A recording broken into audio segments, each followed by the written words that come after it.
In his Shoshinge, Gatu of True Faith, Master Shinran clearly tells us that the hindrance of doubt persistently obscures our path to the pure land of peace and ultimate happiness. Our continued return to this cyclic home of birth and death is certainly due to the hindrance of doubt. Swift entrance into the peaceful, uncreated realm of bliss is necessarily brought about by Shinjin.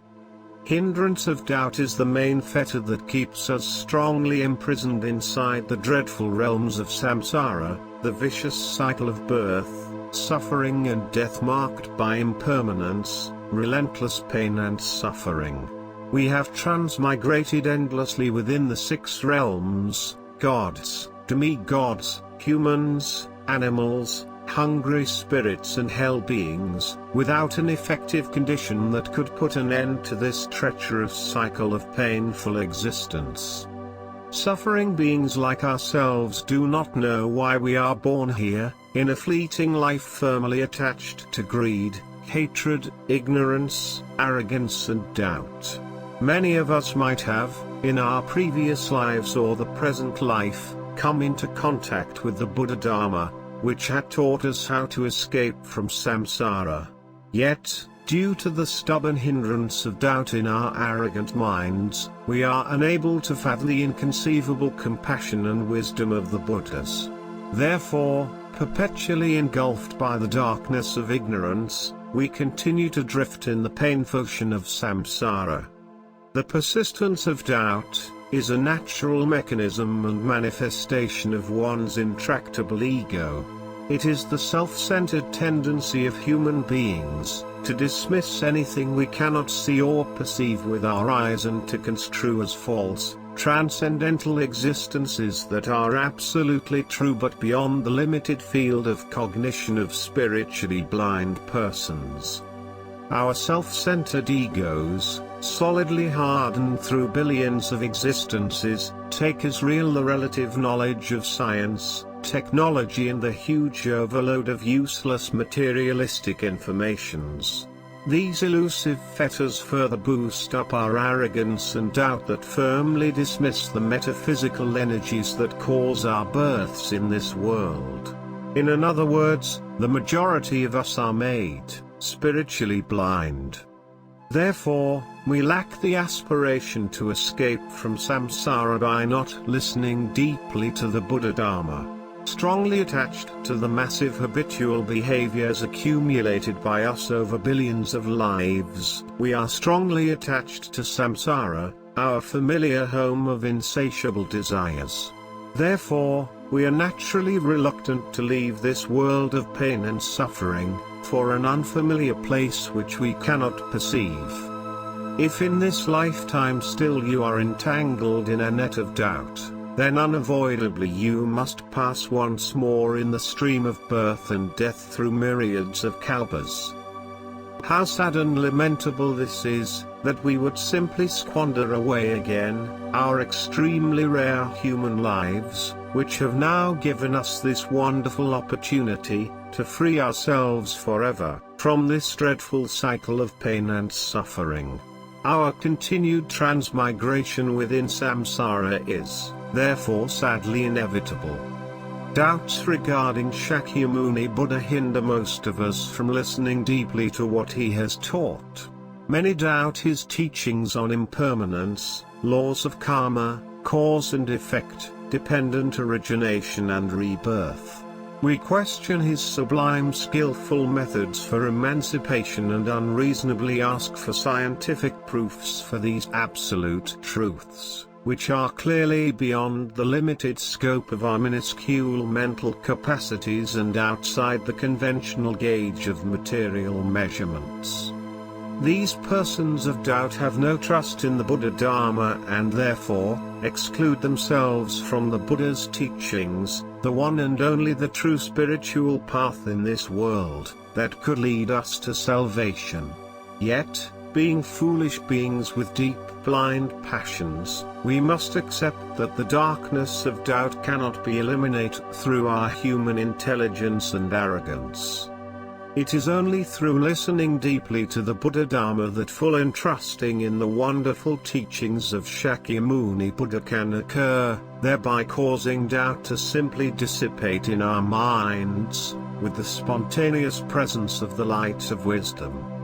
Doubts regarding Amida Buddha hinder many of us from listening deeply to the only teaching of salvation available to mundane foolish persons in this Dharma-ending age. Human beings these days simply do not have the aptitude to perform difficult, self-power spiritual practices, to receive permanent freedom from samsara. Yet, they doubt the true and real existence of Amida Buddha and his pure land as taught by Shakyamuni Buddha in the larger Sutra of Infinite Life. The absolute confidence, Shinjin, of Amida Buddha in saving all beings from samsara, is manifested in his fulfilled vows, that created Sukhavati, the land of peace and happiness, trillions of years ago. The Buddha is ever ready to receive all sentient beings who aspire to escape to this pure, conducive environment for attainment of Buddhahood. It is the Buddha's boundless compassion that affords ignorant persons with stubborn mental defilements the easy path that would unfailingly extricate them from samsara. The hindrance of doubt, however, strongly prevails in our minds both intellectually and emotionally.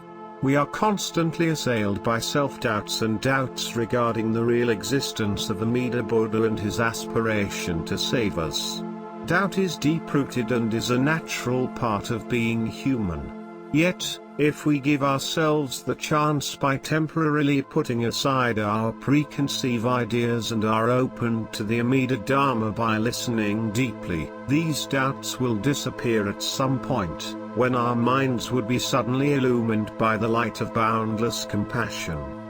Master Shinran clearly tells us, in his Gato of True Faith, that the real reason for Shakyamuni Buddha's appearance in this world is solely to teach the primal vow of Amida Buddha. Foolish persons like ourselves should not doubt the true words of the Buddha and should single-heartedly rely on the great vow for our deliverance from samsara. Doubts regarding Amida's primal vow hinder us from listening deeply to the other power teaching of complete reliance on the primal vow. In order that our extremely rare human births are not regrettably wasted, we should give ourselves the chance we deserve to be free from all suffering, which is easily achieved by securing our births in Sukhavati. By simply entrusting ourselves to the power of the primal vow, our births is absolutely assured by great compassion. Namo Amida Butsu. We would know that the stumbling blocks, created by the persistent intellectual and emotional doubts in our minds, for trillions of lives until now, have been removed.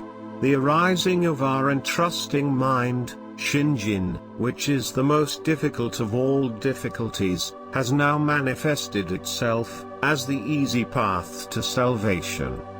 Earnestly, Master Shinran exhorts all defiled foolish persons like us, to abandon all self-power meditative and non-meditative practices and entrust our karmic destiny entirely to Amida Buddha and the primal vow. Doubt in the primal vow is also invariably expressed by us, when we struggle to do self-power practices, which we consider will increase our merits and chances of birth in the Pure Land. Actually, these poisoned good practices would only cause us to be born in the borderland or womb palace, which are unfavorable environments that significantly delay our enlightenment in the true fulfilled land. In his songs on the Dharma ages, Master Shinran wrote these verses to alert us of the grave offense caused by the fault of doubting the primal vow. As a mark of not apprehending Buddha wisdom, people doubt the Tathagata's various kinds of wisdom, believe in recompense of good and evil, rely on their practice of the root of good, and hence remain in the borderland. because of the offense of doubting the Buddha wisdom. They remain in the realm of indolence and pride or borderland. Because the offense of doubting is grave, they pass long years and kalpas there, thus it is taught. People who say the name in self-power all fail to entrust themselves to the Tathagata's primal vow. Because the offense of doubting is grave, they are chained in a prison of 7 precious materials. People who perform various good acts in self-power all doubt the inconceivable Buddha wisdom. Hence, by the law of receiving the results of one's acts, they enter a prison made of the 7 precious materials. Those who practice the root of good, while believing deeply in the recompense of good and evil, are good people whose minds are possessed of doubt. Hence, they remained in the provisional, transformed lands. Completely lacking the mind of truth and reality, we have been badly tainted and overwhelmed by the hindrance of doubt. As we are strongly bound by the darkness of blind passions, karmic evil and false wisdom, we have been dishonest and deceitful. The hindrance of doubt, however, would mysteriously disappear with the one thought moment of true entrusting, Shinjin, in Amida's primal vow. It is like the darkness, in a room closed and dark for 1,000 years, instantly dissipating by itself, the moment when light suddenly enters the room. The natural process by which the light of true entrusting is spontaneously manifested in our hearts, occurs when the repeated exposure to the Buddha Dharma in the past, is now nurtured and enhanced by listening deeply to the Dharma again and again in the present life. Therefore, when we constantly come into Amida Buddha's presence through the true Pure Land teachings and dialogues with persons of Shinjin, we humbly give ourselves the opportunities to become aware of the Tathagata's true and real sincere mind of benefiting others. Amida Buddha's vow mind of Shinjin is completely untainted by the hindrance of doubt in our salvation. It is the light of boundless compassion freely given to us and, when accepted by us, instantly becomes our entrusting mind. Our entrusting mind, Shinjin, is the faith mind that places complete reliance on the primal vow. It is spontaneously manifested in us, due to the ripening of good karmic seeds from our past, in that instant, the one thought moment when all our doubts, regarding Amida Buddha, his pure land and the primal vow are completely resolved. This wonderful moment will only occur, when we are prepared to let go of all our self-power practices and inclinations, allowing ourselves to be carried by the natural working of the primal vow. Deeply grateful to the Buddha for saving us, we would single-heartedly say the Buddha's name. Namo Amida Butsu. Thus, embraced and not forsaken by the light of boundless compassion, we know without any doubt, that we are assured of Buddhahood at the end of this deluded life. Amida Buddha has bestowed on us, here and now, his infinite merits and virtues for our going forth to the land of peace and bliss. The Buddha's infinite merits and virtues are bestowed equally on all beings. May all accept Amida's gift of Shinjin, and obtain birth in his land of peace and bliss. May those who are brought here due to the ripening of good karma from the past are altogether free of the hindrance of doubt. Clearly knowing that we are now saved and constantly being protected by the light of boundless compassion, we gratefully say the Amida's name. Namo Amida Butsu. Namo Amida Butsu. Namo Amida Butsu.